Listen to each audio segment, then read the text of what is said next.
Bienvenue sur le podcast Kiffe ton biz. Je suis Meriem, votre hôte, coach formatrice chez Meriem Be Happy, et c'est avec un immense plaisir que l'on se retrouvera chaque jeudi pour un nouvel épisode dans la joie et la bonne humeur. Passionnée par l'entrepreneuriat, où j'ai débarqué en 2012 avec une boutique en ligne de confiserie, je me suis découvert une réelle passion pour le digital. Aujourd'hui, mon objectif est de vous aider et vous booster dans votre quotidien d'entrepreneur afin de créer et développer un business qui vous ressemble. Au programme donc, entrepreneuriat au féminin, marketing digital, organisation, développement personnel, mais aussi stratégie de contenu et réseaux sociaux. Selon moi, une entrepreneur épanouie est une entrepreneur qui réussit. C'est parti donc pour Ensemble kiffer ton biz. On s'installe bien confortablement pour l'épisode du jour.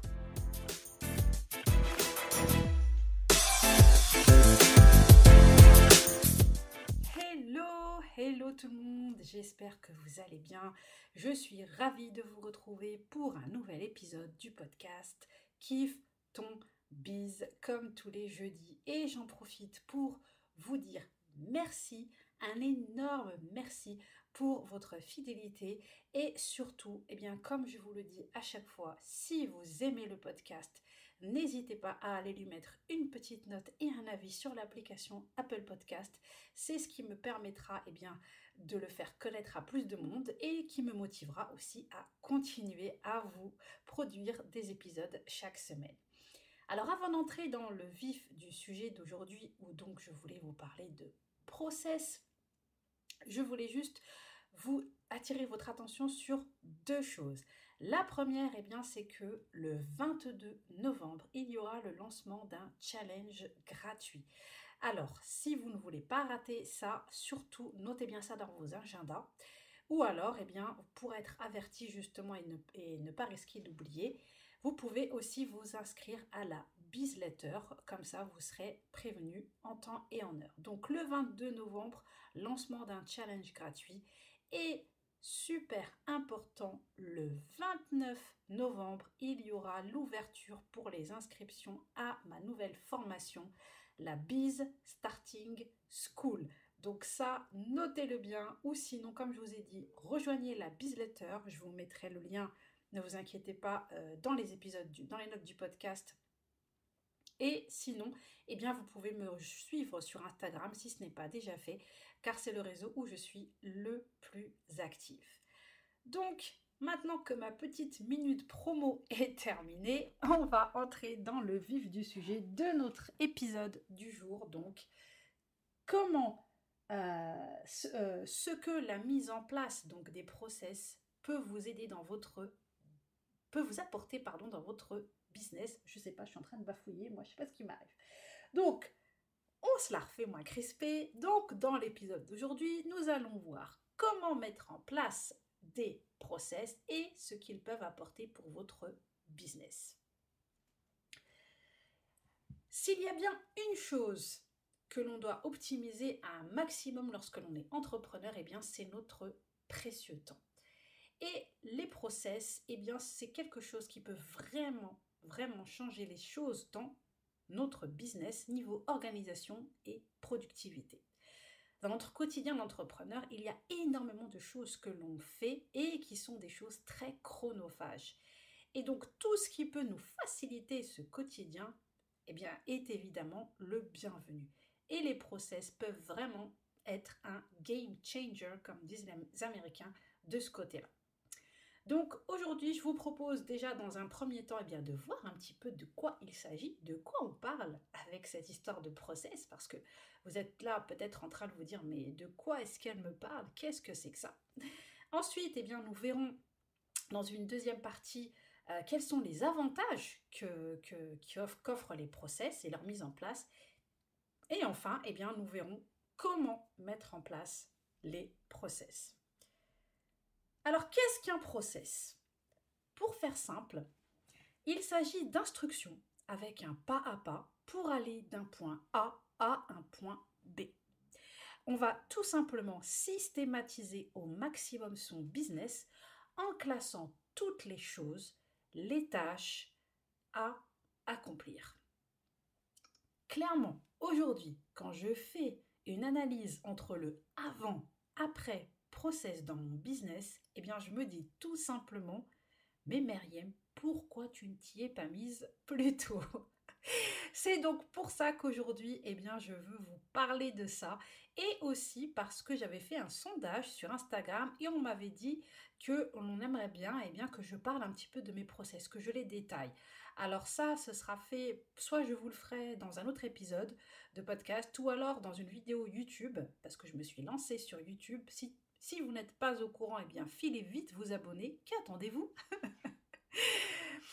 Et donc, je vous expliquerai un petit peu, je vous donnerai donc certains de mes process, je vous partagerai certains de mes process pour que vous puissiez eh bien, mettre en place peut-être les mêmes ou vous en inspirer.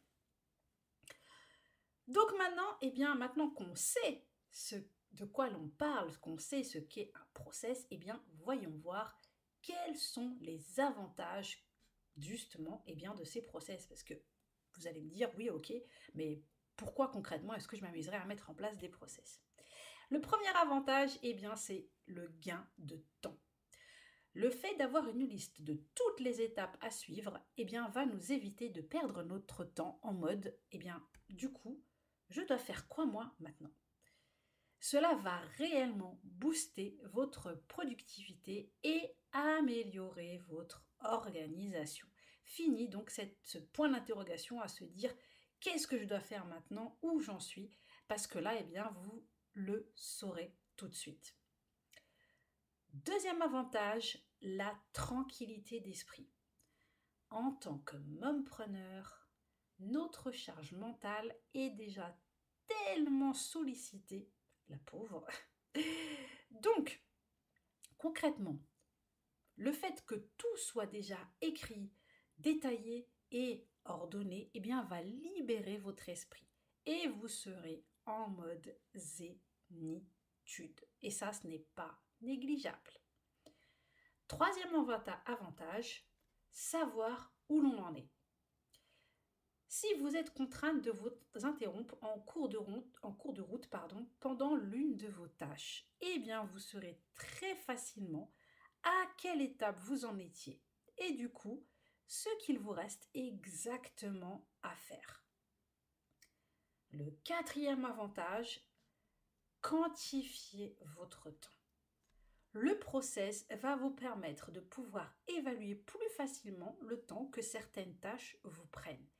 Ça, eh bien, ça va vous aider à les caser dans votre planning parce que vous allez savoir exactement combien de temps il vous faudra leur consacrer. Vous voyez? Donc ça va vraiment beaucoup vous faciliter la tâche. Et enfin, cinquième avantage, faciliter le batching. Il vous sera beaucoup plus facile de batcher et donc de regrouper certaines tâches par lot. Alors, petite parenthèse, si la notion de batching ne vous parle pas trop, je vous renvoie à mon épisode de podcast numéro 10 où je vous parle justement de batching et je vous partageais aussi mon expérience en tant qu'entrepreneur avec le batching. On ferme la parenthèse. Donc, je disais que cela vous aidera à mieux regrouper vos tâches par lot, donc, puisque c'est de ça que l'on parle avec le batching, puisque vous saurez exactement toutes les étapes que vous aurez à suivre. Et sixième avantage, cela va vous faciliter la délégation. Et oui, le jour où vous pourrez vous permettre de déléguer dans votre business, et je vous le souhaite du fond du cœur parce que c'est vraiment quelque chose qui fait beaucoup de bien, cela sera beaucoup plus facile car vous n'aurez plus qu'à partager votre process à la personne qui va travailler pour vous, donc votre assistante virtuelle ou votre community manager. Bref, résultat, eh bien cette personne, elle saura exactement ce qu'elle doit faire, comment et quand le faire, puisqu'elle aura tout le détail. Alors, comment mettre en place des process? La première chose à faire, et qui n'est pas des moindres, c'est de faire la liste de toutes les choses qui sont répétitives dans votre business. Alors c'est une étape très importante où l'on va être en mode vidage de cerveau, le fameux brainwash, comme j'aime le dire. Et donc il va falloir se poser et vraiment faire la liste la plus détaillée possible de toutes ces choses que vous faites de manière répétitive, toutes ces répétitions que vous faites tous les jours, toutes les semaines, tous les mois, etc., etc. Par exemple, toutes les semaines, il y aurait la programmation de vos posts pour les réseaux sociaux. Donc, dans ce cas, il y aurait le fait de rédiger les posts, de créer les visuels et par exemple pour Instagram, eh bien, de rechercher les hashtags. Le plus important à ce stade, c'est vraiment d'être le plus précise possible, car plus vous allez détailler cette liste et plus vous aurez de facilité à préparer vos process par la suite.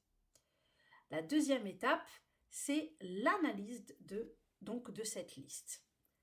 À ce stade, vous allez prendre la liste pour chacune de vos tâches et vous allez la décortiquer au maximum pour voir toutes les étapes par lesquelles vous devez passer pour aller d'un point A à un point B, comme on en parlait dans la définition du process. Par exemple, pour moi, admettons, eh bien, pour mes épisodes de podcast, eh bien, je vais analyser la liste de toutes les choses qu'il faut que je mette en place à partir du moment où j'ai trouvé le titre de mon podcast, l'idée de mon podcast, jusqu'au moment où il va être programmé et publié. Alors, quand je dis qu'il faut vraiment écrire, qu'il faut vraiment tout écrire, c'est hyper important et j'insiste parce qu'il faut que vous compreniez ce que je veux dire par là. Même si certaines choses vous semblent un peu bébêtes, il ne faut vraiment pas hésiter à les noter, car c'est vraiment ce qui va vous éviter de rester à rechercher en mode c'est quoi la prochaine étape. Par exemple, pour moi, je sais que je note tout ce qu'il faut que je fasse.